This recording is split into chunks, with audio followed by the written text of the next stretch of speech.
हाल बच्चों, क्या हालचाल। मस्त एकदम, बहुत बढ़िया। तो बच्चों आज हम आपके लिए लेकर आ गए क्लास 10 साइंस का चैप्टर नंबर 2 जिसका नाम है अम्ल क्षारक एवं लवण। और इसके पहला जो वीडियो था बच्चों हमारा वो था आपका रासायनिक अभिक्रिया तथा समीकरण, जो फर्स्ट चैप्टर था आपका साइंस का। अगर उसका वीडियो अभी तक आपने नहीं देखा है तो उसका लिंक मैं डिस्क्रिप्शन में दे दूंगा, वहां से जाकर आप देख सकते हैं। तो ये वीडियो बहुत ही इंपॉर्टेंट होने वाला है, वीडियो को अंत तक जरूर दिखेगा। और चैनल पर नए हैं तो चैनल को सब्सक्राइब और बेल आइकन को प्रेस कर लीजिएगा ताकि हमारे नए वीडियो के नोटिफिकेशन सबसे पहले आप तक पहुंचे। चलिए वीडियो को स्टार्ट करते हैं। देखिए सबसे पहले पढ़ेंगे हम लोग अम्ल, ठीक है भाई। चैप्टर का नाम ही है अम्ल क्षारक एवं लवण, तो सबसे पहला आपका आता है अम्ल। तो पहले अम्ल के बारे में हम लोग समझेंगे। देखिए अम्ल, अम्ल के इंग्लिश में क्या कहते हैं? एसिड कहते हैं। ये स्वाद में खट्टे होते हैं। अम्ल कैसे होते हैं बच्चों? स्वाद में खट्टे। समझ में आई बात? देखिए ये आपका कैसा है? खट्टा है ना। इमली उमली खाते हैं तो कैसा लगता है? खट्टा लगता है, ठीक है। देखिए ये नींबू, नींबू क्या है आपका? अम्ल है। उसका रस जो कैसा होता है? खट्टा होता है, इसलिए क्या है? एक अम्ल है। ये संतरा देख रहे हैं, संतरा क्या है आपका? अम्ल है। खाते तो कैसा लगता है? मीठ लगता है? नहीं, खट्टा लगता है। तो क्या है? अम्ल है। जब पक जाता है तो मीठ लगता है, वो बात की बात है, लेकिन फिर भी उसमें खट्टापन होता है। ये नीले लिटमस को लाल में बदल देते हैं। तो लिटमस पत्र जो बच्चों होता है नीला कलर वाला, उसको अगर आप अम्ल में डालिएगा तो वह लाल कलर में बदल जाएगा। तो हम समझ जाएंगे क्या है वो? अम्ल है। क्या है? अम्ल है। और इसी नीले वाले को अगर क्षार में डालिएगा तो कुछ नहीं होगा, ठीक है। आपके दिमाग में कहीं ना कहीं आता होगा कि सर अम्ल में अगर नीली लिटमस को डालेंगे तो लाल हो जाता है, तो यही नीले को क्षार में डालेंगे तो क्या होगा? तो कुछ नहीं होगा, ठीक है। ये जलीय विलयन में H+ आयन देते हैं। मतलब कि अम्ल को जब जल में घोलिएगा तो वह H+ आयन देगा। क्या देगा? H+ आयन देगा, इसीलिए तो ये अम्ल कहलाता है, यही इसकी खासियत है, H+ आयन, ठीक है। एसिड शब्द लैटिन भाषा से लिया गया है जिसका अर्थ है खट्टा, ठीक है। तो लैटिन भाषा से एसिड शब्द को लिया गया है और जिसका मतलब क्या होता है? खट्टा होता है। आगे बढ़े, ओके, बहुत बढ़िया। अब देखिए सेकंड बार आता है आपका प्रबल अम्ल। तो प्रबल अम्ल क्या होता है? देखिए अम्ल तो समझ में आ गई। अब प्रबल अम्ल, प्रबल अम्ल का मतलब जिसमें H+ आयन ज्यादा होता है, ठीक है। हम जानते हैं कि अम्ल में क्या होता है? H+ होता है। तो जिसमें ज्यादा H+ होगा वो हो जाएगा आपका प्रबल, ठीक है। और जिसमें H+ की मात्रा कम होगी वो हो जाएगा दुर्बल। क्या हो जाएगा? दुर्बल अम्ल। तो प्रबल अम्ल देख लेते हैं। देखिए HCl हो गया आपका, यानी हाइड्रोक्लोरिक एसिड। आपका H2SO4 हो गया जिसको सल्फ्यूरिक एसिड कहते हैं। HNO3 हो गया जिसको नाइट्रिक अम्ल कहते हैं। ये सब क्या होते हैं? प्रबल अम्ल होते हैं, ठीक है। बहुत ज्यादा खट्टे होते हैं, इनमें H+ की मात्रा ज्यादा होती है। दुर्बल अम्ल जैसे आपका देख लीजिए, आपका CH3COOH हो गया जिसको कार्बोक्सिलिक अम्ल बोलते हैं, ठीक है। लैक्टिक अम्ल बोलते, ये देख लीजिए ऑक्जेलिक अम्ल, ये सब क्या है? दुर्बल अम्ल कहलाते हैं। इसमें H+ आयन की मात्रा क्या होती है? कम होती है। सांद्र अम्ल, सांद्र अम्ल का मतलब इंग्लिश में उसको ड्राई एसिड कहते हैं। इसका मतलब ये होता है कि ये जो है ज्यादा अम्ल होते हैं और पानी की मात्रा कम होती है। जब इनको लिया जाता है तो इसमें जो है अम्ल की मात्रा बहुत ज्यादा होती है, पानी की मात्रा बहुत कम होती है, इसलिए इसको सांद्र अम्ल कहते हैं, ठीक है। जिसमें देखिए अम्ल अधिक मात्रा में होता है जबकि जल अल्प मात्रा में पाया जाता है, ठीक। तनु अम्ल, तनु अम्ल का मतलब ये देख लीजिए कि इसमें जो है अम्ल जो है आपका कम मात्रा में रहेगा और पानी जो है ज्यादा मात्रा में रहेगा। तो ये हो जाएगा आपका तनु अम्ल। सुना रही बात? तनु अम्ल, इसमें पानी की मात्रा क्या रहेगी, ज्यादा रहेगी, अम्ल की मात्रा क्या रहेगी, कम रहेगी, तो तनु अम्ल कहलाएगा।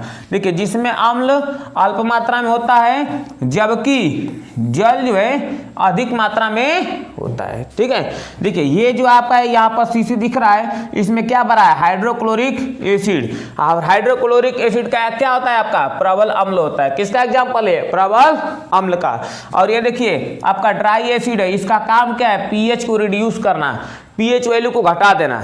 ठीक है, आगे बढ़े। ओके, पीएच वैल्यू अभी हम आगे आपको बताते हैं क्या होता है। ठीक है, हम आपको कंफ्यूज नहीं करना चाह रहे, इसीलिए इसको बीच में पीएच वैल्यू के बारे में कुछ बताना नहीं चाह रहे हैं। क्षारक, क्षारक को इंग्लिश में बेस कहते हैं। अब देखिए इसकी, ये स्वाद में कड़वे होते हैं, ये स्वाद में कैसे लगेंगे आपको, कड़वे लगेंगे। ठीक है, आप देख लीजिए कभी नहाते वगैरह में अगर, जैसे मान लीजिए आप देखें कभी कभी शैम्पू तो काटते ही होंगे, शैम्पू काटे तो थोड़ा सा अगर चला गया होगा मुंह में तो कैसा लगता है स्वाद, बहुत बढ़िया लगता है, नहीं कड़वा लगता है। साबुन वगैरह नहाते समय उसका गजुआ मुंह में चले कैसा लगेगा, कड़वा लगेगा। ठीक है, तो ये चीज है। ये लाल लिटमस को नीला में बदल देते हैं, तो अगर लाल लिटमस पत्र को साबुन के पास, साबुन को गीला करके उसके पास चिपकाइएगा तो वह नीला हो जाएगा। क्या हो जाएगा, नीला हो जाएगा। यानी क्षार में अगर लाल लिटमस पत्र को डाल देंगे तो क्या हो जाएगा, वो नीला हो जाएगा। ठीक है, लेकिन वही लाल वाले को अम्ल में डालिएगा तो कुछ नहीं होगा। ठीक, तो देखिए यहाँ पर NaOH सोडियम हाइड्रोक्साइड, जिसको कास्टिक सोडा भी कहते हैं, तो ये आपका क्या है, एक तरीके का क्षार है। साबुन वगैरह क्या है, क्षार है। शैम्पू क्या है, क्षार है। ये जलीय विलयन में OH माइनस आयन देते हैं। अगर इनको जल में घोलेंगे, देखिए जितने भी क्षार होते हैं ना उसमें अक्सर करके देखिएगा लास्ट में OH आएगा। जैसे मान लीजिए NaOH, तो आई OH, तो जब पानी में मिलाएंगे तो यह OH माइनस देगा। क्या देगा, OH माइनस। तो ये इसकी खासियत है कि यह OH माइनस देता है, इसीलिए क्षार कहलाता है। और अम्ल की खासियत है कि वो H प्लस देता है, इसीलिए यह अम्ल कहलाता है। कोई दिक्कत नहीं, आगे बढ़ते हैं। प्रबल क्षारक, तो प्रबल क्षारक जाहिर सी बात है जिसमें OH माइनस की संख्या ज्यादा रहेगी वो प्रबल क्षारक कहलाएगा। जैसे मान लीजिए आपका देख लीजिए NaOH, KOH, कैल्शियम हाइड्रोक्साइड। अब देखिए दुर्बल क्षारक जिसमें OH की मात्रा कम होगी, तो ये देखिए NH4OH, अमोनियम हाइड्रोक्साइड। तो ये आपका क्या है, दुर्बल क्षारक में आता है। क्षार, देखिए जल में घुलनशील क्षारक को क्षार कहते हैं। जितने भी क्षारक होते हैं वो सभी जल में घुलते नहीं हैं, पर जो जल में घुल जाएगा उसे क्या कह देंगे, क्षार कह देंगे। कोई दिक्कत नहीं। फिर से देखिए, जितने भी क्षारक होते हैं अगर वो जल में घुलते हैं उनमें से कुछ, तो वो कहलाते हैं आपका क्षार। जो जल में घुल जाएगा उसको क्या कहेंगे, क्षार कहेंगे। जैसे मान लीजिए देखिए यहाँ पर NaOH, KOH, MgOH, नहीं MgOH का ट्वाइस, तो ये देखिए ये सब पानी में घुल जाते हैं सब, तो इसको हम लोग क्या कह देंगे, क्षार कह देंगे। अब बाकी जो पानी में नहीं घुलते हैं उनको क्या कहेंगे, क्षारक ही कहेंगे। ठीक है, क्षार कहते हैं, इसमें कोई दिक्कत नहीं। देखिए NaOH हो गया, कास्टिक सोडा हो गया, पोटेशियम हाइड्रोक्साइड हो गया, और ये भी देखिए NaOH ये कास्टिक सोडा है, लिक्विड फॉर्म में और गोली के फॉर्म में। ठीक है, आगे बढ़ते हैं। लवण, जिसको इंग्लिश में साल्ट कहते हैं। लवण अम्ल क्षारक की परस्पर अभिक्रिया से प्राप्त होते हैं। देखिए जो लवण होता है, अम्ल और क्षारक की जब आपस में अभिक्रिया करा दीजिएगा ना तो आपका लवण बन जाएगा। ठीक है, जैसे मैं एग्जांपल आपको समझा रहा हूँ। देखिए अम्ल का मतलब हो गया आपका NaCl, नहीं सॉरी तो लवण है। अम्ल का मतलब हो गया मान लीजिए HCl, तो HCl को जब आप NaOH से अभिक्रिया करा देंगे तो देखिए इसका H और इसका OH दोनों मिलकर क्या बना लेंगे सब, H2O। और देखिए यहाँ से बचा सोडियम, यहाँ से बचा क्लोरीन, तो ये बना लेगा सोडियम क्लोराइड। तो इस तरीके से ये हो गया लवण और ये हो गया जल। तो जब अम्ल और क्षारक की अभिक्रिया कराते हैं ना तो लवण प्राप्त होता है। क्या प्राप्त होता है, लवण। तो यही लिखा गया है, लवण जो है अम्ल और क्षारक की परस्पर अभिक्रिया से प्राप्त होता है। एग्जाम्पल में NaCl, KCl। देखिए ये आपका हो गया आपका क्या, NaCl, ये हो गया आपका KCl, ठीक है, पोटेशियम क्लोराइड, और ये हो गया आपका कॉपर सल्फेट। ये सब क्या है, सब लवण के एग्जाम्पल हैं सब। आगे बढ़ते हैं। देखिए सूचक, जिसको इंग्लिश में इंडिकेटर बोलते हैं। अब मेरी बात ध्यान समझिए, जितने भी आपके अम्ल या क्षार या लवण हैं उनको आप कैसे बताइएगा कि वो क्या होते हैं, अम्ल है या क्षार है। चख के बताइएगा। चख के बताएंगे तो क्या होगा, सब मान लीजिए आप ये संतरा को चख के बता देंगे, नींबू को चख के बता देंगे, लेकिन बहुत ऐसे अम्ल है जिसको आप चख के नहीं बताएंगे। जैसे मान लीजिए बैटरी का पानी है, अब ये अम्ल है कि क्षार है, इसको कैसे बताइएगा, चख के बताइएगा, जीभीए जर जाएगा।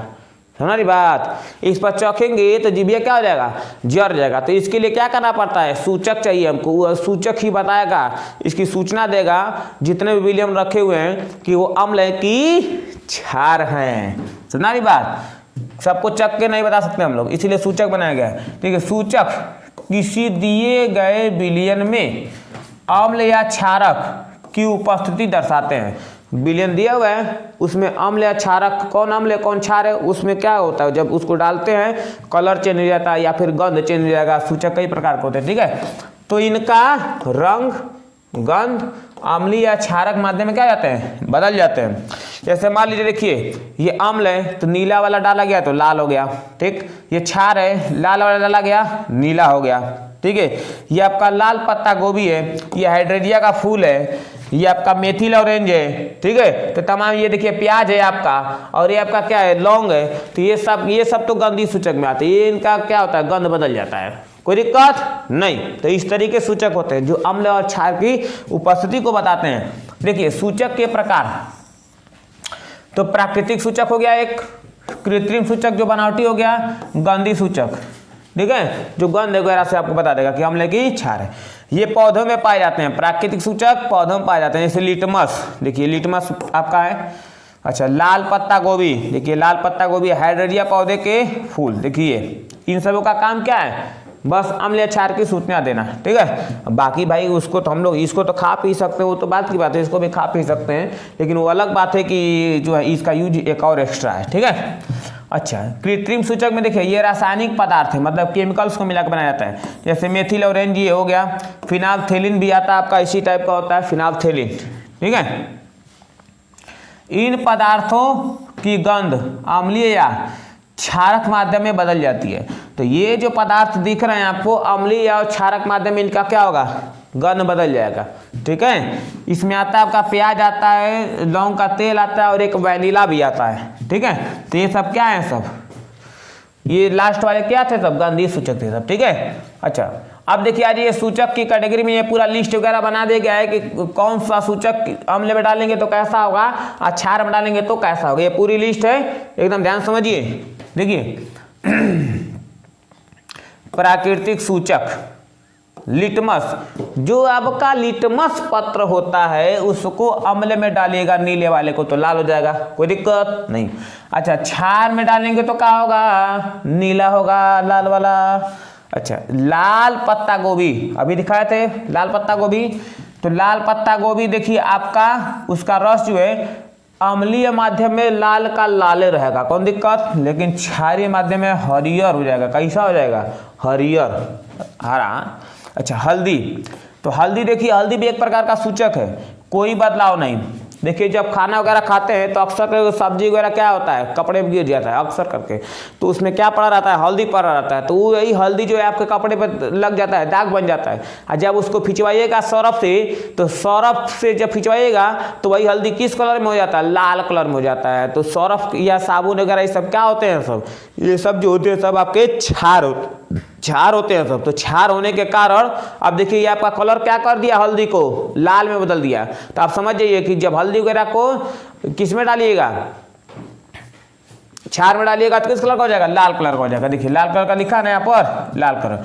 और अम्ल में कोई बदलाव नहीं होगा, अम्ल में डालिएगा हल्दी को कुछ नहीं होगा। चौथा, हाइड्रेरिया के फूल का रस, तो अभी जो है इसके पहलवा दिखाए थे हम, हाइड्रेरिया के फूल का रस देखिए, हाइड्रेरिया का फूल दिख रहा है ना, हाइड्रेरिया के फूल का रस जो है अम्ल में डालिएगा तो नीला, क्षार में डालिएगा तो गुलाबी। ठीक है, अब कृत्रिम सूचक मतलब बनावटी सूचक, देखिए फिनाल्थेलिन, ये केमिकल से बने होते हैं, अभी हम दिखाए थे फिनाल्थेलिन। अगर अम्ल में डालिएगा तो रंगहीन, कोनो रंग नहीं, पानी कलर का रहेगा एकदम। ठीक है, और क्षार में डालेंगे तो कैसा हो जाएगा, गुलाबी। कैसा, गुलाबी। अब देखिए आपका आ जाता है कृत्रिम सूचक में आपका मेथिल ऑरेंज। तो मेथिल ऑरेंज जो है, तो देखिए ऑरेंज कलर का ही है, और मेथिल ऑरेंज है तो ऑरेंज कलर का रहेगा, ठीक है। अम्ल में डालेंगे तो लाल, क्षार में डालेंगे तो पीला। तो इस तरीके से आपका यह क्या बता देता है कि कौन अम्ल है कौन क्षार है। अब आ जाइए गंधी सूचक में। तो गंधी सूचक में आपका आता है सबसे पहले नंबर पर प्याज का रस। प्याज का रस को अगर अम्ल में डालेगा तो बहुत तगड़ा महकेगा, तीक्ष्ण गंध, और क्षार में डालेगा तो कोई गंध नहीं, महकबे नहीं करेगा, ठीक है। वैनिला, तो वैनिला जो है आपका, देखिए ये आपका वैनिला है, ठीक है, देख लीजिए बढ़िया से। और ये वैनिला जो है अगर अम्ल में डालेगा तो समान गंध रहता है, मतलब जैसे शुरू महक रहा था वैसे ही महकेगा अम्ल में डालने के बाद। क्षार में डालेगा तो कोनो महक नहीं, महक वक सब गायब, ठीक है। अच्छा, लौंग का तेल अम्ल में डालिएगा तो समान गंध रहती है, जैसा महक रहा था वैसा ही महकेगा अम्ल में भी। लेकिन क्षार में डालेंगे तो कौनो गंध नहीं। तो इस तरीके से देखिए जो गंधीय सूचक होते हैं वह सभी के सभी जब क्षार में डालेंगे तो कोई महक नहीं, कुछ नहीं, ठीक है, कोई आपको गंध नहीं मिलेगा। लेकिन जब अम्ल में डालेंगे तो देखिए जो आपका वैनिला और जो लौंग का तेल होता है दोनों का समान आता है, समान गंध रहती है, इसमें भी समान गंध रहती है। लेकिन प्याज वगैरह तो ऐसे ही नॉर्मली अगर कोई काटता है तो बहुत ही आंख में लगता है कि नहीं लगता है। तो यहाँ पर क्या है, प्याज का रस जो है जब अम्ल में डालिएगा तो तीक्ष्ण गंध, कैसा गंध, तीक्ष्ण गंध। स्क्रीनशॉट ले लीजिए एक बार, आगे बढ़े। ओके, अम्ल व क्षारों के रासायनिक गुणधर्म। तो चलिए हम लोग अब ये समझ लेते हैं कि किस तरीके से अम्ल और क्षार अभिक्रिया करते हैं, आपस में नहीं, धातुओं से या और किसी चीजों से, ठीक है। तो धातु के साथ अभिक्रिया किसकी, पहले अम्ल की। तो देखिए जो धातु वगैरह होते हैं सब ना, वो अम्ल में उपस्थित हाइड्रोजन को क्या कर देते हैं, सब विस्थापित कर देते हैं सब। क्योंकि देखिए जब दो व्यक्ति का एक ही काम होता है ना, जैसे मान लीजिए मैं एग्जांपल देता हूं आपको, मान लीजिए मार्केट में दो दुकानें हैं, कोई भी दो दुकानें हैं, ठीक है, या सब्जी का ही दुकान देख लीजिए, कोई भी दुकान देख लीजिए।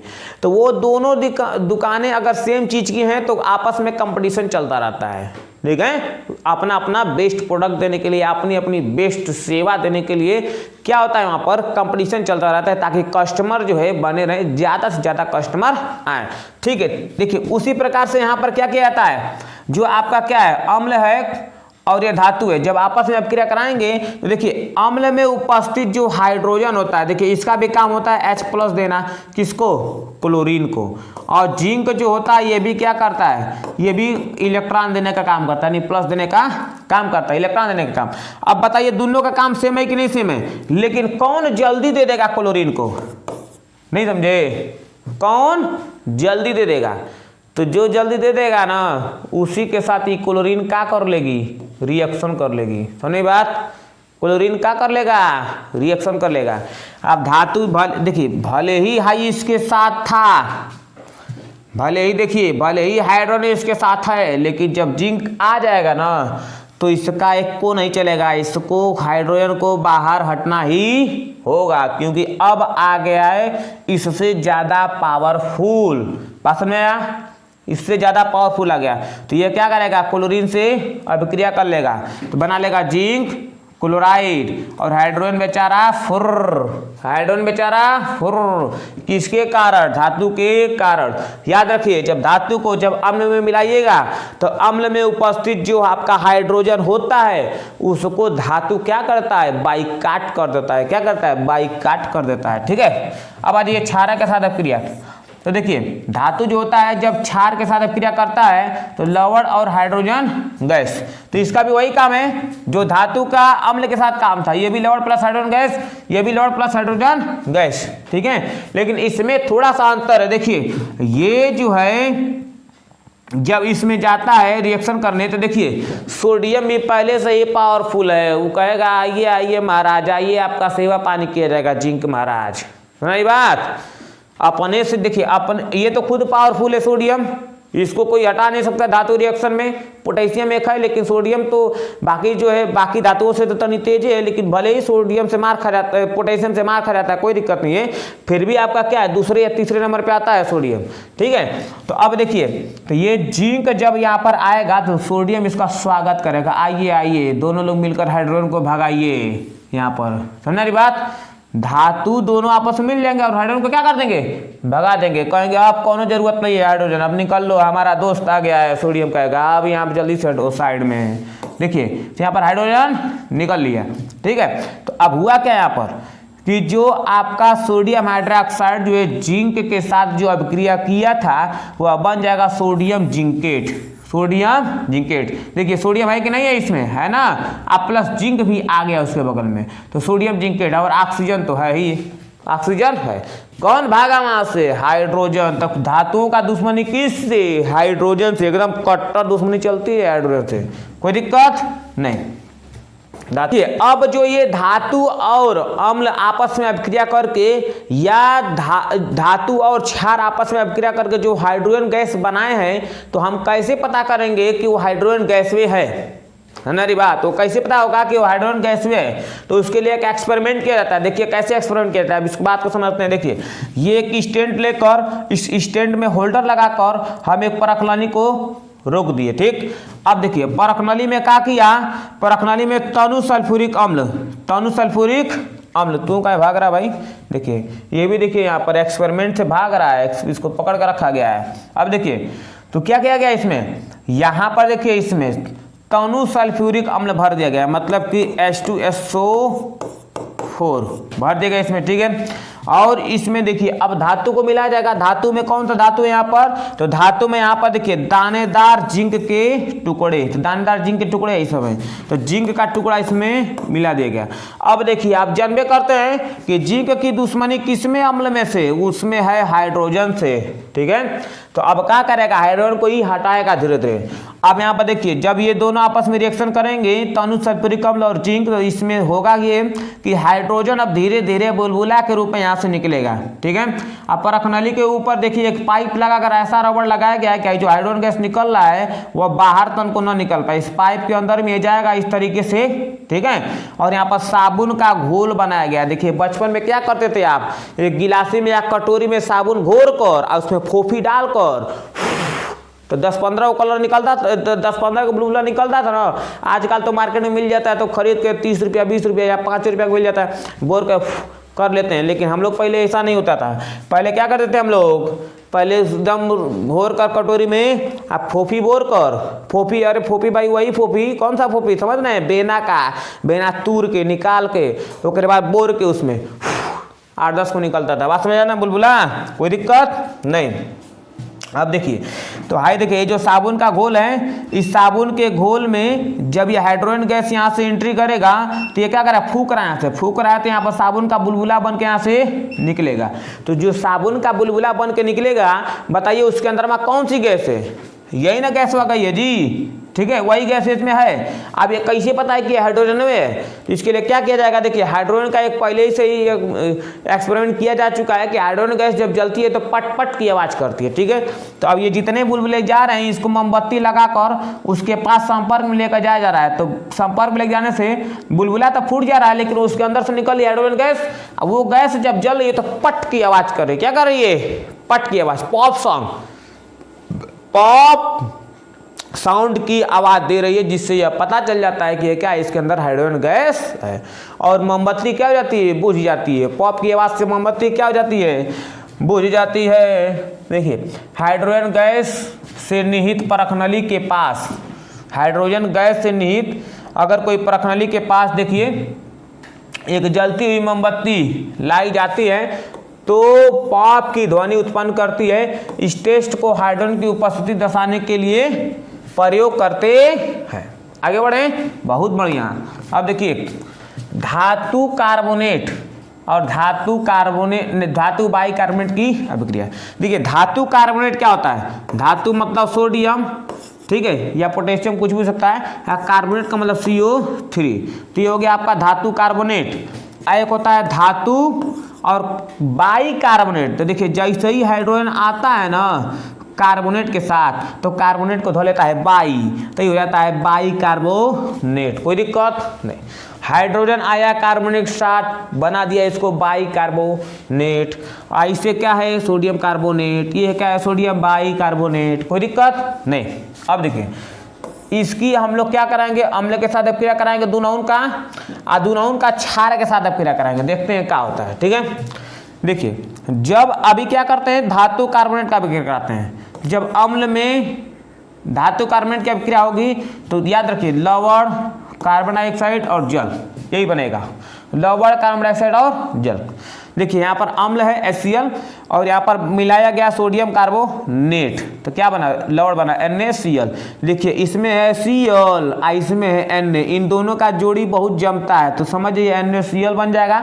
हाँ, बाकी कार्बन डाइऑक्साइड तो फिक्स है और जल भी क्या यो फिक्स है। ठीक है, अब आ जाइए अम्ल का धातु बाई कार्बोनेट के साथ अपक्रिया। देखिए इसमें भी लवण, कार्बन डाइऑक्साइड और जल, इसमें भी OH दिया बनेगा। तो अब देखिए, तो अम्ल में ले लिया गया HCl और सोडियम, आई देखिए बाई कार्बोनेट, H लगा दिया, कार्बोनेट के साथ हो गया बाई कार्बोनेट, बाई धरा दिएगा इसको। ठीक है, तो अब क्या बनेगा, ये देखिए लवण बनेगा यानी NaCl, कोई दिक्कत नहीं, कार्बन डाइऑक्साइड और जल, ये भी वही चीज बनेगा, कोई दिक्कत नहीं।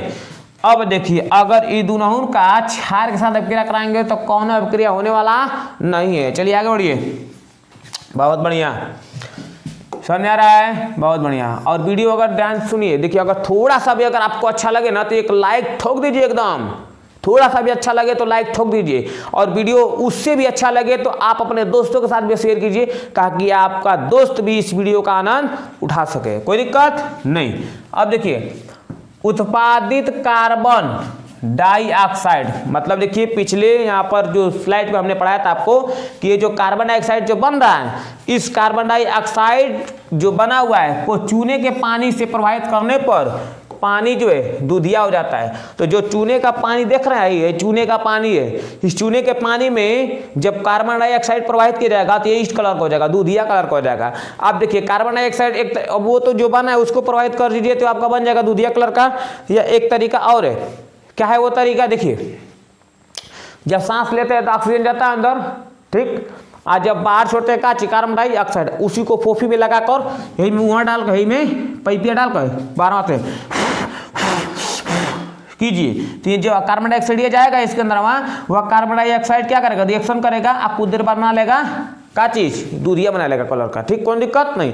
या फिर घर वगैरह जब पेंट वगैरह कराते हैं तो देखते हैं का चीज कि वो जो है चमकता वगैरह नहीं है, एक दिन बाद क्या होने लगता है, चमकने लगता है। तो जब यह पेंट होता है तो यह एकदम दिमाग में काम ही नहीं करता, ये कैसा दिख रहा है हमको, एक दिन जब हो जाता है तो फिर चमक जाता है, कौन दिक्कत नहीं।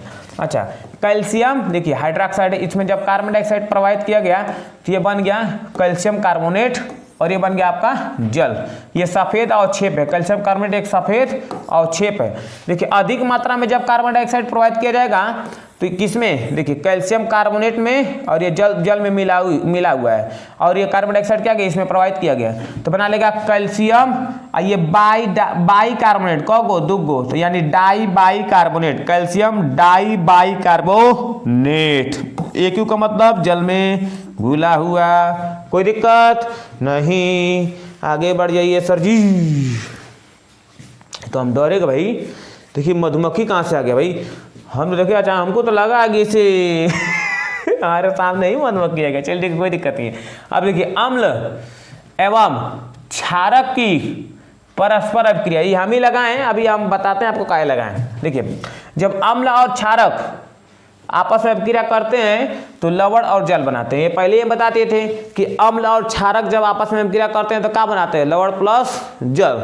ठीक है, अब देखिए अम्ल और क्षारक अपक्रिया करके लवण प्लस जल, लवण जो होता है वो न्यूट्रल होता है। ठीक है, तो अम्ल और क्षारक जब आपस में अपक्रिया करते हैं तो दोनों एक दूसरे के प्रभाव को क्या कर देते हैं, तो नष्ट कर देते हैं। तो अब जब अपना प्रभाव ही नष्ट कर दिए सब तो बन जाएंगे सब लवण, क्योंकि लवण जो होता है वो सिंपल सा, उसका कोई स्वाद नहीं होता है। ठीक है, जो पानी वगैरह होता है उसका कोई स्वाद नहीं होता है, लवण होता है पानी। ठीक है, अब चलिए यहाँ पर ध्यान सुनिए, उदासीनीकरण अपक्रिया। देखिए जब दोनों अम्ल और क्षार आपस में लड़ाई कर लेते हैं तो बना देते हैं लवण जिसका कोनो स्वाद नहीं है, यानी उदास हो गया। पानी पीते हैं तो कोई स्वाद वगैरह, वो बात की बात है, उसमें टेस्ट वगैरह अलग से मिला जाता है, वो अलग चीज़ है, लेकिन रियलिटी में पानी का कोई स्वाद नहीं होता है। बात समझ में आया? तो इस तरीके से देखिए जब अम्ल द्वारा क्षारक का प्रेक्षित प्रभाव, ठीक है, या क्षारक द्वारा अम्ल का प्रेक्षित प्रभाव को क्या कर देते हैं, समाप्त कर देते हैं। यानी अम्ल का अगर प्रभाव नष्ट करना है ना तो उसका क्षार से दोस्ती करा दीजिए। और दोस्ती कराएंगे दोनों लड़ भिड़ के खत्म, उसका टेस्ट वगैरह खत्म। या फिर अगर मान लीजिए क्षार को, अगर मतलब क्षार जो है उसका प्रभाव नष्ट करना है तो उसको अम्ल से दोस्ती करा दीजिए, कोई दिक्कत नहीं। जैसे मान लीजिए हाड़ी काटती है तो हाड़ी जहाँ बीन देती है ना, वो आप अपना वहाँ पर अम्ल छोड़ देती है, तो हम लोग क्या करते हैं, बेकिंग सोडा क्षार है जो कि, या चूना वगैरह वो भी क्षार है आपका, क्या करते हैं ला कर यहीं रगड़ देते हैं, तो रगड़ देते हैं जहाँ काटी रहती है उसके अंदर में वो चला जाता है। अब वो क्या कर लेता है, रिएक्शन करके उसको न्यूट्रल कर देता है। या फिर अगर मान लीजिए अगर तुरंत अगर तुरंत चाहिए, वो 10 मिनट बाद नहीं काम करेगा, 10 मिनट बाद फूल गया रहेगा, तब कैसे काम करेगा। तो आप कहेंगे शुभम सर समझाए थे तो काहे नहीं काम कर रहा भाई, वीडियो को डिसलाइक कर देंगे आप ऐसे ही। नहीं तो वीडियो को डिसलाइक नहीं कीजिएगा, एक वीडियो बनाने में बहुत मेहनत लगता है, ठीक है। अच्छा, और परिणाम स्वरूप लवण और जल प्राप्त होते हैं। सर आप देख थोड़ी नहीं रहे हैं कि कौन वीडियो को डिसलाइक कर रहा है। चलिए बाबू, आपका बहुत बहुत धन्यवाद अगर आप लाइक करते हैं तो। देखिए, लवण और जल प्राप्त होता है। जब अम्ल और क्षार को आपस में मिलाते हैं तो क्या बनता है, लवण और जल। अच्छा, उदासीनीकरण अभिक्रिया कहलाता है। क्या कहलाता है, उदासीनीकरण अभिक्रिया कहलाता है। तो ध्यान सुनिए, जब अम्ल और क्षारक की परस्पर आपस में अभिक्रिया कराई जाती है तो इसे ही हम लोग उदासीनीकरण अभिक्रिया कहते हैं, क्योंकि अम्ल और क्षार एक दूसरे के प्रभाव को क्या कर देते हैं, नष्ट कर देते हैं। कोई दिक्कत नहीं। देखिए, ये आपका NaOH है यानी क्षार है, ये आपका HCl है जो कि अम्ल है। इसमें होता क्या है, देखिए यहाँ से OH और यहाँ से आपका H, दोनों आपस में अभिक्रिया कर लेंगे तो हो जाएगा H हो जाएगा और ये O H2O, ठीक। और यहाँ से सोडियम और यहाँ से ये क्लोरीन, तो सोडियम और क्लोरीन अभिक्रिया करेंगे तो क्या बनाएंगे, सोडियम क्लोराइड। कोई दिक्कत नहीं। अब देखिए, प्रबल अम्ल और दुर्बल क्षारक मिलकर क्या बनाएगा, अम्लीय लवण। नहीं समझ में आया, चलिए हम आपको समझा रहे हैं। देखिए, एक बात बताइए, जो प्रबल अम्ल, प्रबल यानी कि ताकतवर, ज़्यादा खट्टा रहेगा, तो ज़्यादा खट्टा में अगर थोड़ा सा कड़वा मिला दीजिएगा तभी भी खट्टा का ही स्वाद आएगा। नहीं समझ में आया, चलिए हम आपको समझाते हैं, ध्यान समझिए। मुरब्बा वगैरह खाया ना किसका, आंवले का। आंवला कैसा लगता है आपको, कैसा लगता है बताइए, कसाता है, कड़वापन लगता है, खट्टापन या जो भी लगता है। अब बात ध्यान सुनिए, उसमें जब आप उसमें 1 किलो आंवला में अगर 20 किलो चीनी मिला दीजिएगा, मुरब्बा बना दीजिएगा, तो बताइए कैसा लगेगा, तो मीठा लगेगा कि नहीं लगेगा।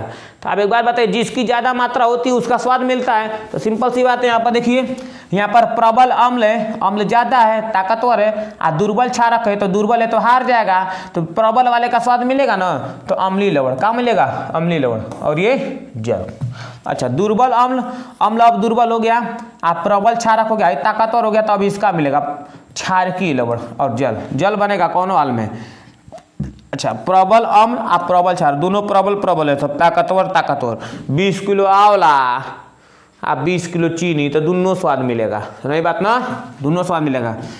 अच्छा, उदासीन लवण मिलेगा और ये जल। अच्छा, दुर्बल अम्ल या दुर्बल क्षारक, तो 1 किलो आंवला और 1 किलो आंवला या 1 किलो आपका 1 किलो चीनी मिक्स कर दीजिए, सही बात ना जी। अच्छा, उदासीन लवण, ठीक है, कोई दिक्कत नहीं, और ये बनेगा आपका जल, कोई दिक्कत नहीं। आप ध्यान समझिए, अम्लों के साथ धात्विक ऑक्साइडों की अभिक्रिया। तो अम्ल के साथ धात्विक ऑक्साइड अभिक्रिया कैसे करते हैं, ध्यान समझिए। धात्विक ऑक्साइड, धात्विक मतलब धातु, तो धातु मतलब मान लीजिए सोडियम, ऑक्साइड मतलब ऑक्सीजन। तो ये धात्विक ऑक्साइड जब अम्ल के साथ अभिक्रिया करते हैं तो लवण प्लस जल ही बनाते हैं। देखिए, जो अम्ल और क्षार आपस में अभिक्रिया कर रहे थे तो लवण और जल बना रहे थे, तो ये भी वही काम कर रहा है। लेकिन अब मेरी बात ध्यान समझिए, जो आपका धातु ऑक्साइड है इसको अम्ल के साथ ही मिलाया जा रहा है, क्षार के साथ काहे नहीं मिलाया जा रहा भाई, क्योंकि क्षार के साथ अभिक्रिया नहीं करेगा, क्षार के साथ दोस्ती कर लेगा। क्यों, क्योंकि देखिए, जो आपका धातु ऑक्साइड होता है यह खुदे क्षार होता है, ठीक है। क्षार को जब अम्ल के साथ मिलाते हैं तो क्या बनता है, लवण प्लस जल, लवण प्लस जल। तो इसका मतलब भाई क्या है, अम्ल। यानी धातुओं के ऑक्साइड क्या होते हैं, क्षार होते हैं। धातु ऑक्साइड क्या होते हैं, क्षार। और जब अम्ल के साथ अभिक्रिया कराते हैं तो क्या बनता है आपका, लवण प्लस जल बनता है, ठीक है। देखिए, इसीलिए इसको क्षार के साथ अभिक्रिया नहीं कराई जाती है। तो यहाँ पर देखिए आपका कॉपर ऑक्साइड है, जब इसका अम्ल के साथ अपक्रिया कराया गया तो क्या बना, कॉपर क्लोराइड और ये जल बन गया। देखिए तो कॉपर क्लोराइड लवण है और ये आपका जल है। देखिए कॉपर क्लोराइड के बनने से विलयन का रंग जो है नीला हो जाता है। किस कलर का हो जाता है, नीला कलर का हो जाता है। धात्विक ऑक्साइड की प्रकृति क्षारीय होती है क्योंकि ये अम्ल के साथ अपक्रिया करके लवण और जल बनाते हैं। जैसे यहाँ पर देखिए कॉपर ऑक्साइड है और ये मैग्नीशियम ऑक्साइड, ये दोनों क्या है, क्षार है। इनका अम्ल के साथ अपक्रिया होता है, क्षार के साथ अपक्रिया जल्दी नहीं होता है, नहीं होता है। ठीक है। अच्छा, अधात्विक ऑक्साइड की क्षारों के साथ अपक्रिया। अब बात ध्यान समझिए, धातु ऑक्साइड तो निकल गए क्षार, तो अधातु ऑक्साइड निकल जाएंगे अम्ल। देखिए अ से अधात्विक या अधातु और अ से अम्ल। तो अधातुओं के ऑक्साइड क्या होते हैं, अम्लीय प्रकृति के होते हैं। अधातु के ऑक्साइड क्या होते हैं, अम्लीय प्रकृति के होते हैं सब। अधातु में जैसे कार्बन हो गया, ये आपका अधातु है, इसके साथ ऑक्सीजन मिला दीजिएगा तो ये बन जाएगा कार्बन डाइऑक्साइड और ये हो जाएगा आपका क्या चीज, अम्ल। क्या हो जाएगा, अम्ल। अब इसको देखिए अम्ल है तो अम्ल के साथ अपक्रिया नहीं कराया जाएगा, इसका क्षार के साथ अपक्रिया कराया जाएगा। ठीक है। तो देखिए ये कार्बन डाइऑक्साइड, इसका जब हम लोग कैल्शियम हाइड्रोक्साइड के साथ अपक्रिया कराते हैं तो क्या बनता है आपका बनता है कैल्शियम कार्बोनेट और ये जल। बात समझे ना। तो ये हो गया आपका लवण और ये हो गया आपका जल। ये आपका क्षार था और ये आपका अम्ल था। अच्छा, अधात्विक ऑक्साइड किस प्रवृत्ति के होते हैं, तो प्रवृत्ति में अम्लीय होते हैं तथा विद्युत धारा का प्रवाहित करते हैं। तो अम्लीय माध्यम जो होता है ना, वह विद्युत धारा का प्रवाहित करता है। कोई दिक्कत नहीं, बहुत बढ़िया। कोई भी दिक्कत है, कहीं नहीं समझ में आता है तो आप हमें तुरंत कमेंट कीजिए, सर हमको नहीं समझ में आया। बात समझ में आया ना, ठीक, ओके। जलीय विलयन में अम्ल और क्षारक, जलीय विलयन में अम्ल और क्षारक। अब बात समझिए, अगर जल में अम्ल को मिलाएंगे तो क्या होगा, जल में अगर क्षार को मिलाएंगे तो क्या होगा, तो देख लीजिए। देखिए जल की उपस्थिति में अम्ल यानी H+ आयन उत्पन्न होता है। जब जल की उपस्थिति में, यानी जल में जब अम्ल को मिलाएंगे ना तो H+ आयन मिलेगा, क्योंकि अम्ल की खासियतें H+ उसके अंदर है, इसलिए वो क्या है, वो अम्ल है। कोई दिक्कत नहीं। तो देखिए H+ आयन मिल गया जब हम लोग किसको मिलाए, उस अम्ल को जल में मिलाए तो। लेकिन आगे एक बात और समझिए, ये आपका ये जो H+ जो होता है ना, वो H+ के रूप में रहना नहीं चाहता है, बेचारा अकेले पड़ जाता है। तो क्या करता है कि देखिए जब अम्ल को हम लोग क्या मिलाया, HCl को जल में मिलाया H2O में, तो हाई तो टूट गया, एगो H+ एगो Cl-। तो H+ तो कहता है नहीं अकेले नीक ना लगो, तो क्या करता है, ई जो है देखिए जल के साथ अपक्रिया कर लेता है। क्या कर लेता है, अपक्रिया मतलब अब एक ना आयन बना लेगा। क्या कर लेगा, ये इससे रिएक्शन करके और ये बना लेगा आपका देखिए H3O+, कुछ किया नहीं है, बस जुड़ गया है, बस H3O+ हाइड्रोनियम आयन बना लेगा। कह देगा हाँ अब थोड़ा सा ठीक ठाक, अब सुकून मिल रहा है, कोई दिक्कत नहीं, ये H3O+ बना लेगा, कोई दिक्कत नहीं। देखिए तो आप जब उसको पानी में मिलाइएगा अम्ल को तो H+ देगा वो, और पानी में उपस्थित H2O के साथ ये रिएक्शन करके हाइड्रोनियम आयन बना लेगा। देखिए HCl और H2O जब मिलाएंगे तो यहाँ से टूट कर ये इससे रिएक्शन कर लेगा और बना लेगा हाइड्रोनियम आयन। अब क्लोरीन बेचारा बहरे इधर घूमता रहेगा, कोई दिक्कत नहीं। जल की उपस्थिति में क्षारक OH- आयन उत्पन्न करते हैं। तो जो क्षार होता है वो OH- की वजह से वो फेमस है कि वो क्षार है, तो वो जल में जब घोलेंगे तो OH- दान करेगा। ठीक है, जैसे सोडियम हाइड्रोक्साइड जल में घोल दिए तो सोडियम अलग कर दिया और हाइड्रोक्साइड अलग, OH- अलग, Mg OH का ट्वाइस, जल में घोले क्या बनाया, ये यहाँ से टूटा तो Mg बन गया 2+, इसकी संयोजकता 2 होती है, और ये दुग्गो मिल गया OH- जो कि पानी में घुला हुआ मिलेगा, कोई दिक्कत नहीं।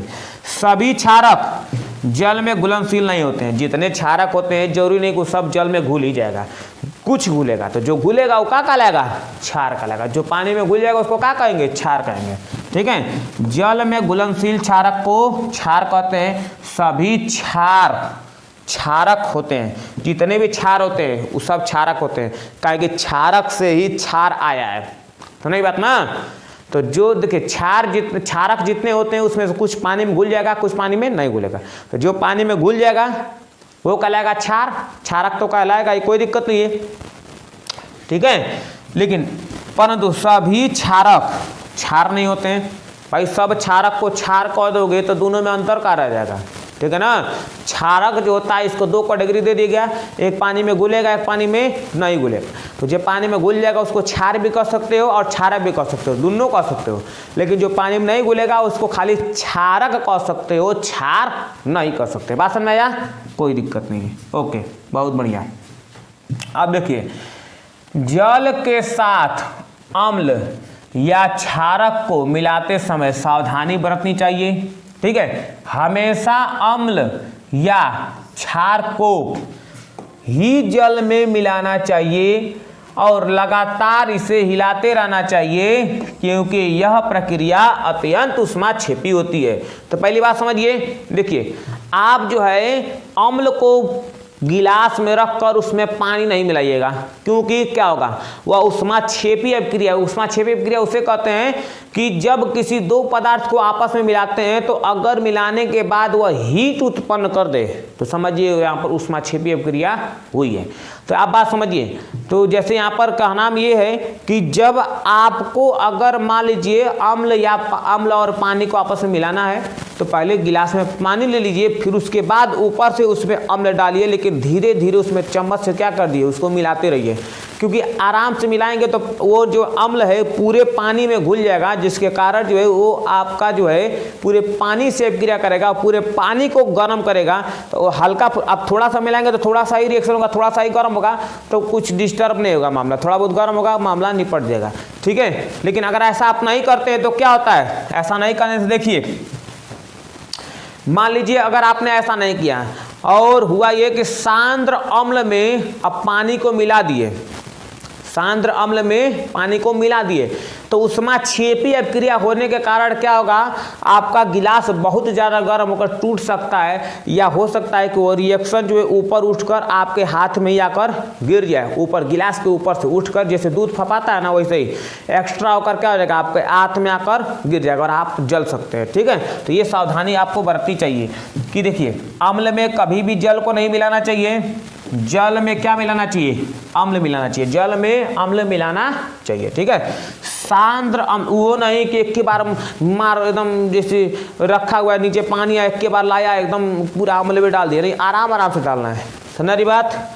अच्छा, सांद्र अम्ल में जल मिलाने पर उत्पन्न हुई ऊष्मा के कारण मिश्रण अस्फलित होकर बाहर आ सकता है तथा आप जल सकते हैं। साथ ही अत्यधिक स्थानीय ताप के कारण कांच का पात्र भी टूट सकता है। और जब कांच का पात्र टूट जाएगा, मान लिया हाथ में लेकर आप रिएक्शन कर रहे हैं, तब तो आपका हाथ ही जल जाएगा।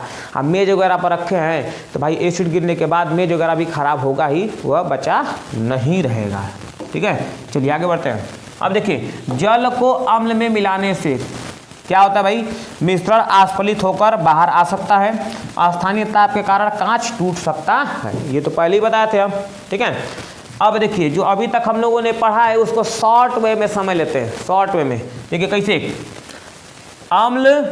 एक मिनट, देखिए अम्ल की अभिक्रिया, तो अम्ल की अभिक्रिया किससे देख लेते हैं, जिससे अभिक्रिया कराएं उसको शॉर्ट में समझते हैं। तो अम्ल की अभिक्रिया जब धातु से कराइएगा, देखिए धातु के साथ, तो धातु के साथ जब अम्ल की अभिक्रिया होती है तो क्या बनता है, लवण प्लस जल, ये पहले हम लोग देख चुके हैं, ठीक है। अब देखिए, जब धात्विक ऑक्साइड के साथ अभिक्रिया करेंगे, धात्विक ऑक्साइड मतलब धातु ऑक्साइड, धातु ऑक्साइड क्या होते हैं, क्षारी होते हैं, तो क्या बनेगा, लवण प्लस जल। तो देखिए ये अम्ल हो गया और ये धात्विक ऑक्साइड क्षार हो गया, तो अम्ल और क्षार की अभिक्रिया कराते हैं तो क्या बनता है, लवण प्लस जल, बहुत बढ़िया। अब देखिए, धातु बाइकार्बोनेट, धातु बाइकार्बोनेट मतलब याद आ रहा है, कार्बोनेट रहेगा उसके बगलिया में हाइड्रोजन रहेगा तो उसको बाइकार्बोनेट कर देते हैं, ठीक है, और धातु उसके साथ चिपका हुआ रहेगा, ठीक। तो देखिए लवण बनेगा, कार्बन डाइऑक्साइड बनेगा और जल बनेगा, ये तो पहले से फिक्स था। अच्छा, धातु कार्बोनेट है, अगर ई जो है आपका अभिक्रिया कर लेता है किसके साथ, अम्ल के साथ, तो क्या बनाएगा, लवण, कार्बन डाइऑक्साइड और जल। और ये देखिए अम्ल है, और अगर ये क्षारक के साथ अभिक्रिया कराएगा तो वैसे ही लवण प्लस जल बनेगा, कोई दिक्कत नहीं।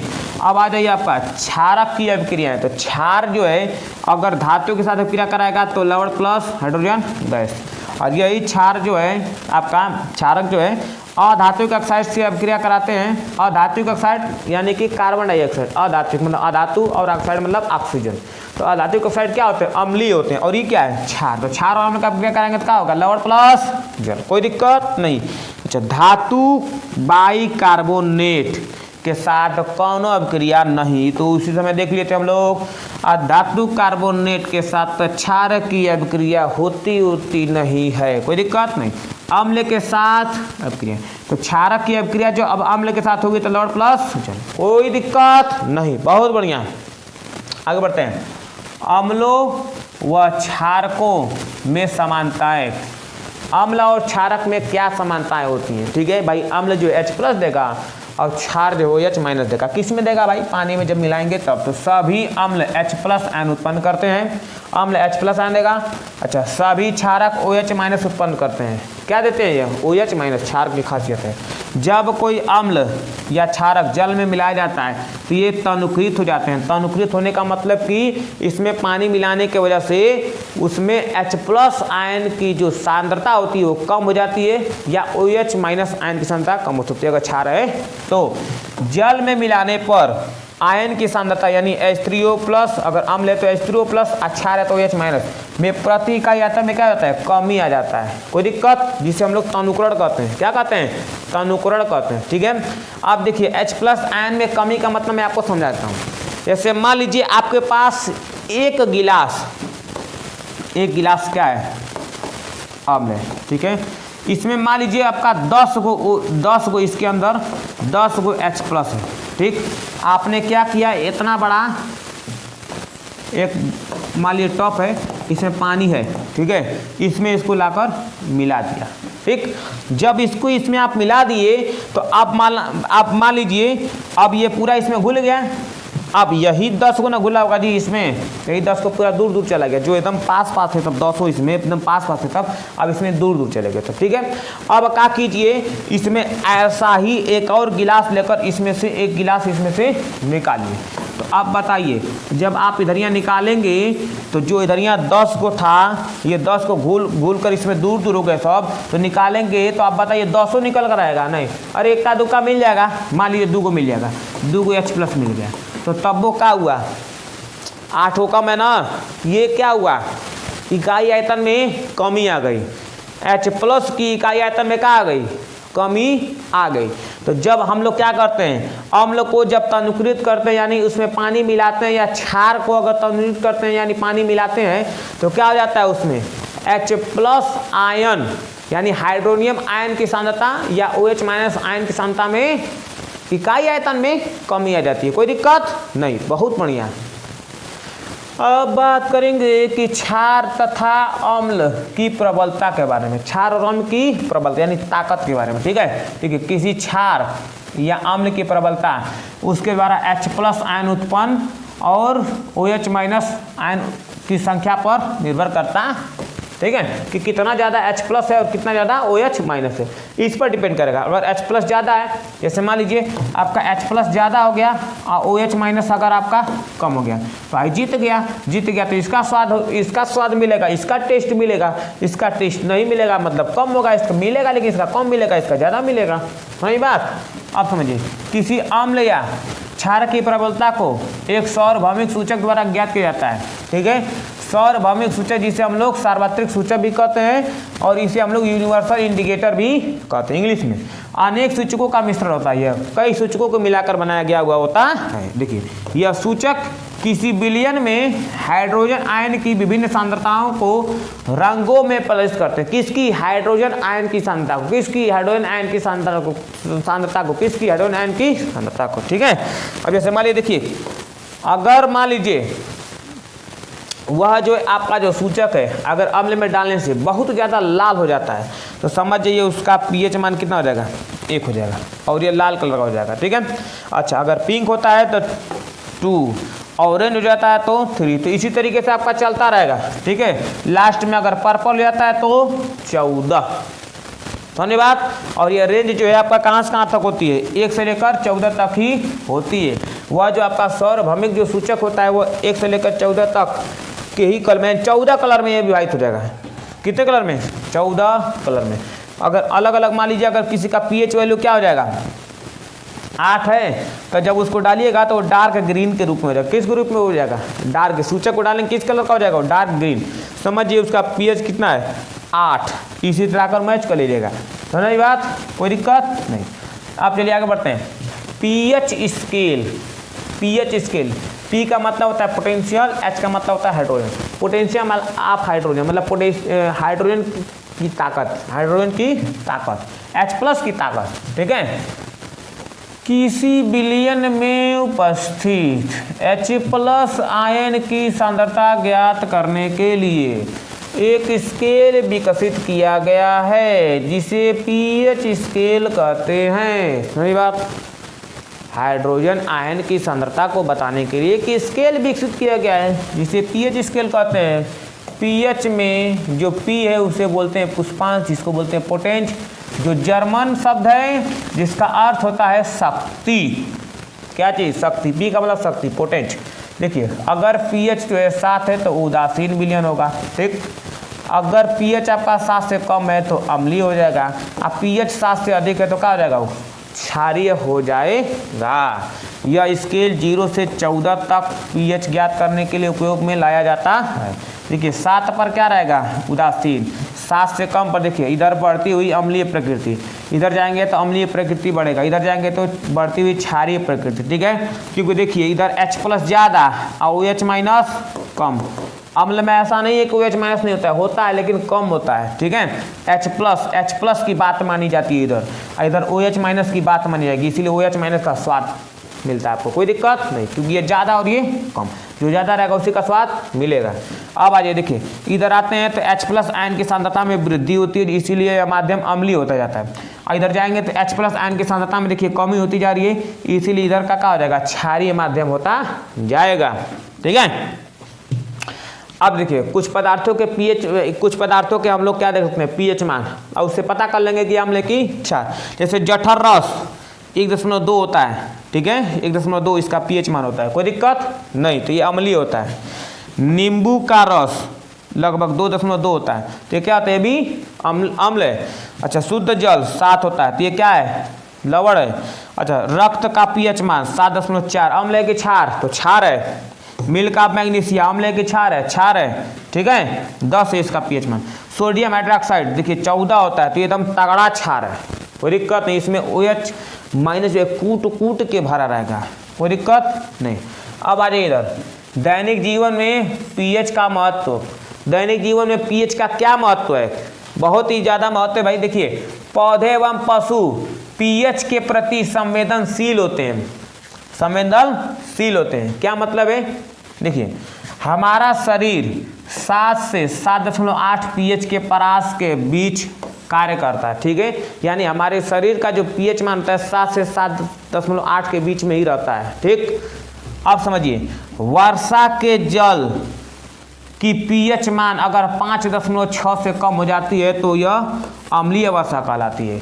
जो बारिश वगैरह होता है अगर उसका पीएच मान 5.6 से कम हो जाए, यानी और ज़्यादा खट्टा हो जाए बारिश, तो वो अम्लीय वर्षा कहलाएगी। और देखिए अम्लीय वर्षा की वजह से बहुत ज़्यादा भारी नुकसान देखने को मिलता है। क्या चीज़? अगर अम्लीय वर्षा होती है तो वही बरसात का पानी जो है तालाबों में जाएगा, वही तालाब में जो मछलियाँ वो क्या हो जाएंगी? मर जाएंगी। अम्लीय माध्यम होने का कारण भाई पानी वो बरसात का गया, अब वो जो उसका पीएच था तालाब का वो और क्या हो गया? कम हो गया। ज़्यादा कम होने के कारण उसमें जो मछलियाँ होंगी वो जीवित नहीं रह सकती, ठीक है, वो क्या हो जाएंगी? मर जाएंगी, ठीक है, कोई दिक्कत नहीं। आगे बढ़ते हैं। मिट्टी का पीएच, देखिए अच्छी उपज के लिए पौधों को एक विशिष्ट पीएच परास की आवश्यकता होती है। यदि किसी स्थान की मिट्टी का पीएच कम या अधिक हो तो किसान उसमें आवश्यकता अनुसार अम्लीय या क्षारीय पदार्थ मिला देते हैं, ठीक है। यानी देखिए कोई भी वस्तु, कोई अगर मान लीजिए बीज बोना है तो उसके लिए वह मिट्टी लाभकारी है कि नहीं, क्या उसका पीएच उस टाइप का है कि नहीं है, उसका चेक करके अगर मान लीजिए ज़्यादा अम्लीय है तो उसमें क्षार मिला देंगे और ज़्यादा क्षार की है तो अम्ल मिला देंगे। उस तरीके से उसको न्यूट्रल करके हम लोग क्या कर सकते हैं? उसमें बो सकते हैं, जो बोना है वो उसके हिसाब से, ठीक है। अब देखिए आपका हमारे पाचन तंत्र का पीएच, तो पाचन तंत्र देखिए जो खाना वगैरह खाते हैं तो पचता है। अब पचता है तो क्या ज़्यादा अगर अम्ल गिर जाता है, अगर जठर रस ज़्यादा हो जाता है इसमें, तो क्या हो जाएगा? वो एसिड टाइप का हो जाएगा। तो एसिड टाइप का होगा तो जलन टाइप का होता है, ठीक है, कोई दिक्कत नहीं। तो हमारा उदर यानी स्टोमा हाइड्रोक्लोरिक अम्ल यानी HCl उत्पन्न करता है, जो भोजन पाचन में सहायक होता है। अपच की स्थिति में जब खाना नहीं पचता है तब उदर अधिक मात्रा में क्या करता है, पचाने के चक्कर में ज़्यादा अम्ल छोड़ देगा, ठीक है, उत्पन्न करता है, जिसके कारण उदर में दर्द व जलन का अनुभव होता है। पेट वगैरह में जलन या दर्द वगैरह होने लगेगा। इस दर्द से मुक्त होने के लिए एंटासिड का मतलब कि एसिड का दुश्मन एंटासिड जैसे क्षारकों का उपयोग किया जाता है। अम्ल की अधिक मात्रा को उदासीन करता है, ठीक है। जैसे मिल्क ऑफ मैग्नीशिया, तो मिल्क ऑफ मैग्नीशिया ले लेंगे तो जो आपका पेट में जलन वगैरह जो हो रहा है, जो दर्द वगैरह हो रहा है, वो क्या हो जाएगा, वो क्षार जब जाएगा तो उसको न्यूट्रल बना देगा, ठीक है, कोई दिक्कत नहीं। देखिए ये आपका क्या है, ये जो दवाई है 100 ml की है, इसमें क्या मिला हुआ है, मिल्क ऑफ मैग्नीशिया, ठीक है। तो मैं आपको सजेस्ट नहीं करता कि आपको उस तरीके की समस्या आती है तो आप जाकर ये दवा लें, आप ये डॉक्टर के कंसल्ट से ही लें। मैं आपको एग्जाम्पल के लिए मैं समझाया हूँ, ठीक है। तो पेट वगैरह में जब जलन वगैरह क्या होता है तो अक्सर करके लोग क्या ले लेते हैं, मिल्क ऑफ मैग्नीशिया, जिससे क्या होता है, जो आपका जलन वगैरह होता है क्या हो जाता है, दूर हो जाता है, क्योंकि आपके अंदर ज़्यादा एसिड हो गया है और ये होता है क्षार दोनों आपस में क्रिया करके क्या बना लिए, लवण बना लिए, कोई दिक्कत नहीं। अब बाकी जल देखिए, पीएच परिवर्तन के कारण दांत का टूटना यानी दांत क्षय। देखिए ज़्यादा ब्रश व्रश नहीं कीजिएगा ना तो दांत और टूटने लगेगा, क्योंकि खाना खाते हैं तो वही खाना क्या होता है, रुका रहता है दांत वगैरह में, 3 मिनट बचा रहता है और उसके कारण अम्लीय माध्यम बन जाता है दांत वगैरह में। तो ज़्यादा अम्लीय वगैरह हो जाएगा तो क्या होगा, ठीक है, वो दांत क्या होने लगेगा, टूटने लगेगा। मुँह के पीएच मान 5.5 से कम होने पर दांतों का क्षय प्रारंभ हो जाता है। पीएच मान, जो मुंह का मान 5.5 से कम हो जाएगा ना तो दांत टूटना चालू हो जाएगा, ठीक है। तो उसका पीएच मान 5.5 से अधिक बनाए रखने के लिए क्या यूज करते हैं हम लोग, टूथपेस्ट यूज करते हैं। क्या यूज करते हैं, टूथपेस्ट, ठीक है। दांतों का इनेमल कैल्शियम फास्फेट से बना होता है, जो शरीर का सबसे कठोर पदार्थ है। यह जल में नहीं घुलता, लेकिन मुंह के पीएच मान 5.5 से कम होने पर यह संक्षारित होने लगता है, यानी खराब होने लगता है। देखिए क्षारकीय दंत मंजन, क्षारकीय दंत मंजन मतलब जो दंत मंजन होता है वो क्षारकीय होता है। क्षारकीय मतलब इसमें क्षार की मात्रा होती है, इसका पीएच मान 7 से अधिक होता है। उपयोग करने से अम्ल की अधिक मात्रा को उदासीन किया जा सकता है। अगर ज़्यादा अम्ल हो गया है तो क्या करेंगे, ब्रश वगैरह करेंगे तो उसको न्यूट्रल कर देगा, कोई दिक्कत नहीं। आगे बढ़ते हैं। देखिए पशुओं एवं पौधों द्वारा उत्पन्न रसायनों से आत्मरक्षा। उत्पन्न रसायन मतलब समझिए कि आपका मेथनोइक अम्ल, ठीक है। मधुमक्खी का डंक, तो जो मधुमक्खी का डंक होता है एक अम्ल छोड़ता है, क्या छोड़ता है, अम्ल छोड़ता है। मधुमक्खी का डंक क्या छोड़ता है, अम्ल छोड़ता है, जिसके कारण दर्द एवं जलन का अनुभव होता है, ठीक। डंक मारे गए अंग में बेकिंग सोडा के उपयोग से आराम मिलता है। जहाँ पर डंक मारा हुआ जगह होता है वहाँ पर बेकिंग सोडा क्या करता है, लाकर जब आप रगड़ देंगे तो ठीक हो जाएगा। जैसे मान लीजिए हाड़ी वगैरह काट लिया यहाँ पर, तो आप क्या कीजिए, बेकिंग सोडा यहाँ पर लाकर रगड़ दीजिए। ये क्या है, क्षार है, और जो काटी हुआ है अम्ल है, जो काटिए क्या है, अम्ल। इसके अंदर में मेथनोइक अम्ल घुसेड़ दिए। आप क्या कीजिए, क्षार लाकर घुसेड़ दीजिए, यानी बेकिंग सोडा। तुरंत ये नहीं कि 1 घंटा बाद लाइएगा, 10 मिनट बाद आप कहिएगा सुबह सर कहे ठीक हो जाएगा, समझ में बात ना। तुरंत लाइएगा जब काटे तब भी। आप कहेंगे सर जेबा में लेकर घूम रहे हैं का, नहीं तो 1-2 मिनट के अंदर में बस। देखिए नेटल के डंक वाले बाल देख रहे हैं, जो डंक वाला बाल है मेथनोइक अम्ल छोड़ जाते हैं। अगर धंस जाएगा तो मेथनोइक अम्ल छोड़ देगा, जिनके कारण जलन दर्द एवं दर्द का अनुभव होता है। इसका इलाज डंक वाले स्थान पर डाक नामक पौधे की पत्तियां रगड़कर की जाती है। तो ये जंगल में पाया जाता है और उसी जंगल में ही आपका डाक नामक पौधा भी पाया जाता है। तो ये क्या है, नेटल का डंक है, जब लग जाएगा तो मेथनोइक अम्ल अंदर चला जाएगा और उसी के अगल बगल क्या होता है, डाक नामक पौधा होता है, समझ बात। तो उस डाक नामक पौधे को जब यहाँ पर रगड़ लेंगे तो वह ठीक हो जाएगा तुरंत, समझ बात ना, ठीक है।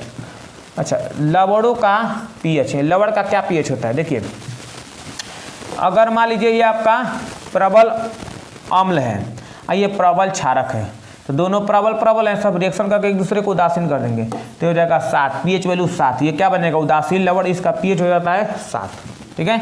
अच्छा ज़्यादा अगर मान लीजिए प्रबल अम्ल है और दुर्बल अगर आपका क्षार है तो प्रबल हाई जीत जाएगा, प्रबल अम्लीय है, अच्छा दुर्बल क्षारक है तो प्रबल वाला जीत जाएगा, तो अम्लीय लवड़ बनेगा 7 से कम पीएच, ठीक है। आप प्रबल क्षारक है और दुर्बल अम्ल हो गया तब तो दुर्बल ही हो गया, प्रबल हो गया तो प्रबल क्षार जीत जाएगा, तो हो जाएगा क्षारकीय पीएच यानी 7 से अधिक, कोई दिक्कत नहीं, बहुत बढ़िया।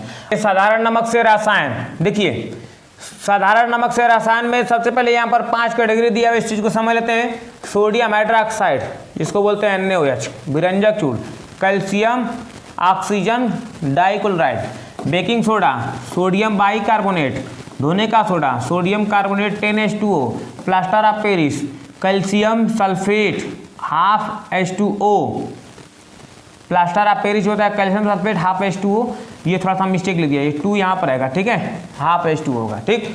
अब देखिए तो इसमें सबसे पहले आता है आपका सोडियम हाइड्रोक्साइड यानी NaOH। देखिए NaOH कैसे बनाते हैं हम लोग, सोडियम हाइड्रोक्साइड कैसे बनेगा, अब ध्यान समझिए। सोडियम क्लोराइड के जलीय विलयन, सोडियम क्लोराइड के जलीय विलयन का मतलब कि NaCl नमक को जब पानी में मिला देंगे तो एक नमक का घोल हो जाएगा, ठीक है। देखिए ये आपका क्या है, ये आपका कंटेनर है और इस कंटेनर में क्या किया गया है, नमक का घोल मिला गया, पानी और नमक का घोल है, इसके अंदर क्या है, पानी और नमक का घोल है, कोई दिक्कत नहीं।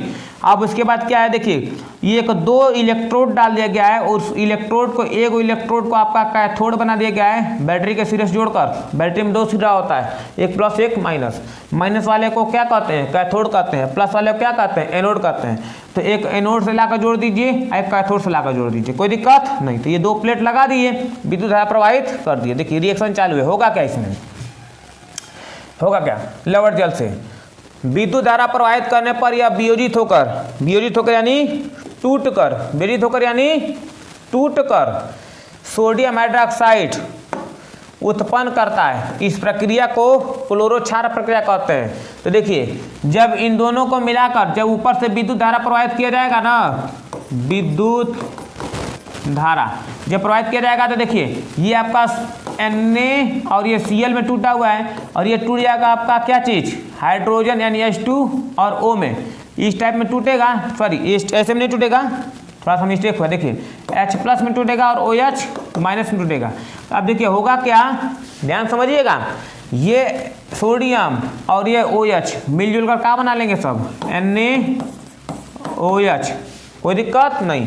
और ये क्लोरीन के रूप में और ये हाइड्रोजन के रूप में बाहर निकल जाएंगे सब, ये दोनों आपस में अभिक्रिया नहीं करेंगे सब। तो देखिए होगा क्या यहाँ पर, होगा ये कि जो आपका माइनस वाला होगा वह दौड़ेगा प्लस की तरफ और जो प्लस वाला होगा दौड़ेगा माइनस की तरफ, ठीक है। तो देखिए ये जो टूटा है यहाँ पर Cl माइनस और OH माइनस दोनों भागेंगे सब प्लस की तरफ। देखिए ये प्लस वाला प्लेट है, ठीक है, तो ये प्लस की तरफ भागेंगे सब, दौड़ेंगे सब स्पीड में।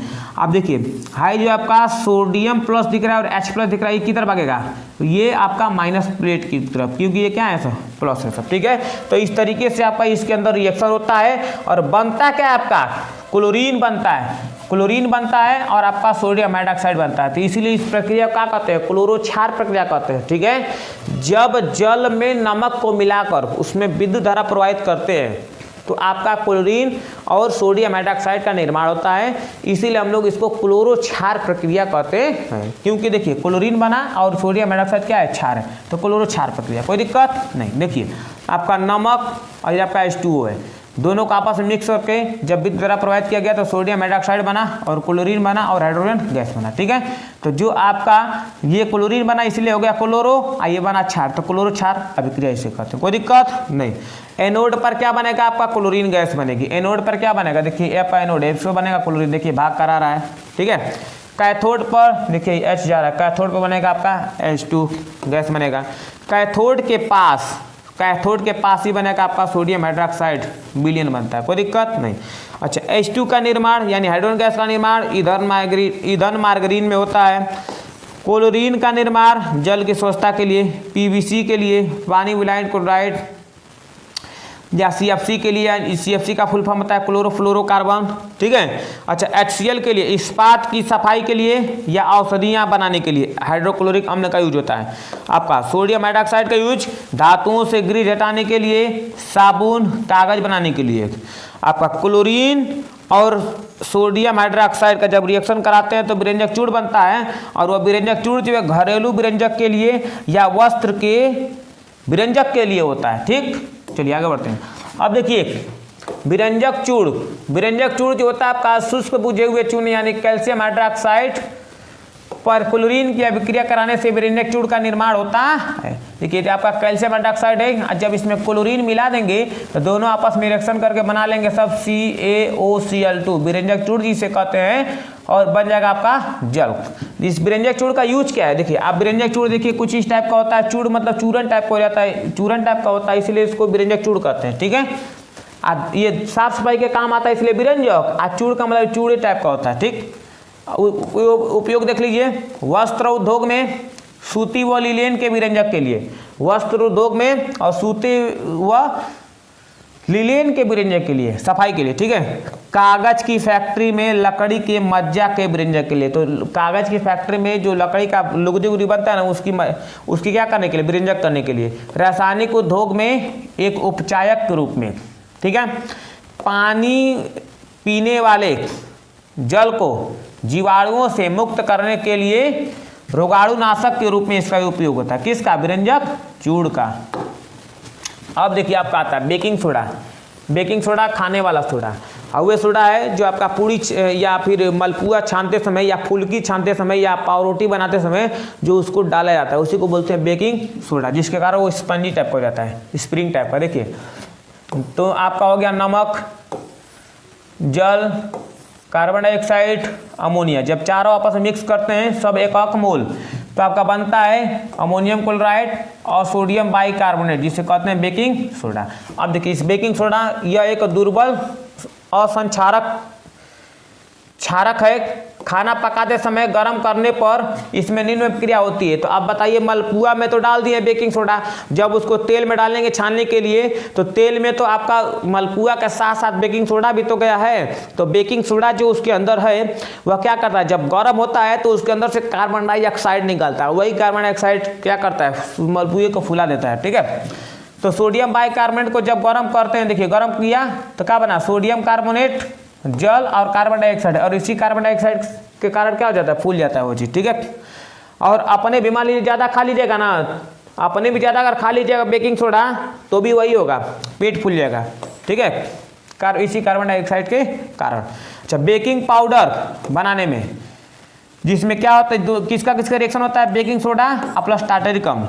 अच्छा, इस अभिक्रिया से उत्पन्न कार्बन डाइऑक्साइड के कारण पावरोटी, केक में खमीर उठाया जाता है तथा इससे यह मुलायम एवं स्पंजी होता है। तो पावरोटी वगैरह क्या होता है, स्पंजी होता ही है। ठीक है, केक वगैरह भी खाएंगे तो अंदर का भाग स्पंजी ही होता है। तो इसमें अगर खमीर वगैरह उठाना रहेगा केक में ना, तो किसका उपयोग करते हैं हम लोग, बेकिंग सोडा का। ठीक है, और जब ज़्यादा देखिए एसिडिटी वगैरह होती है, थोड़ा बहुत एसिडिटी वगैरह होती है, खट्टापन आता है ज़्यादा खाना खाने से, एसिड वगैरह ज़्यादा हो जाता है, तो थोड़ा सा बेकिंग सोडा अगर खा लेंगे तो आपका वो खट्टा, वो जो आपका समस्या था वो दूर हो जाएगा। लेकिन ज़्यादा मत खाइएगा, 1 चम्मच मत खा लीजिएगा। 1 चम्मच खाएंगे तो फिर क्या हो जाएगा, आपका पेट में फूल जाएगा। समझ बात ना। तो आपको आएंगे शुभम सर बताए थे कि अगर थोड़ा बहुत एसिडिटी हो तो बेकिंग सोडा खा लीजिए थोड़ा सा, तो थोड़ा सा खाने के लिए कहें, 1 चम्मच नहीं। ठीक है, आप खाकर पानी पी लीजिएगा, थोड़ा बहुत कड़वा लगेगा लेकिन काम हो जाएगा। यह एंटासिड का एक संघटक है, वही एंटासिड का संघटक है, मतलब ये है कि अगर एसिड वगैरह ज़्यादा होता है तो इसको ले सकते हैं, कोई दिक्कत नहीं है। इसका उपयोग सोडा अम्ल अग्निशामक में भी किया जाता है। देखिए सोडा अम्ल अग्निशामक में भी किया जाता है, और ये देखिए आपका क्या है, बेकिंग सोडा है। ठीक है, अब देखिए धोने का सोडा जिसको बोलते हैं sodium carbonate 10H2O, sodium carbonate 10H2O। ठीक है, सोडियम कार्बोनेट के पुनः क्रिस्टलीकरण से धोने का सोडा प्राप्त होता है। क्रिस्टलीकरण, देखिए सोडियम कार्बोनेट का क्रिस्टलीकरण का मतलब उसमें निश्चित मात्रा में जल मिला देंगे, निश्चित मात्रा में जल मिला देंगे। ठीक है, यह एक क्षारकीय लवण है। तो सोडियम कार्बोनेट है, इसमें निश्चित मात्रा में जल मिला दिया, यानी 10 मोल जल मिला दिया, तो यह बन गया आपका सोडियम कार्बोनेट 10H2O। उपयोग देख लेते हैं इसका। देखिए इसका उपयोग कांच, साबुन एवं कागज के उद्योग में होता है। ठीक, इसका उपयोग बोरक्स के उत्पाद में होता है। देखिए आपका बोरक्स को सुहागा भी कहते हैं, इसका सूत्र होता है Na2B4O7 10H2O। ठीक है, तो इसके निर्माण में किसका उपयोग होता है, आपका सोडियम कार्बोनेट का इंटू 10H2, यानी कि कुल मिला जुला के आपका क्या, धोने का सोडा। इसका उपयोग घरों में साफ सफाई के लिए भी होता है। जल की अस्थायी कठोरता को हटाने के लिए इसका उपयोग किया जाता है। अगर जल बहुत ज़्यादा कठोर हो गया, अस्थायी कठोर हो गया, उसको हटाना है तो क्या करते हैं हम लोग, बेकिंग सोडा उसमें नहीं सॉरी, धोने का सोडा उसमें क्या कर दीजिए, मिला दीजिए। देखिए साबुन वगैरह का भी निर्माण में है, देखिए होता है। अब आ जाइए प्लास्टर ऑफ पेरिस।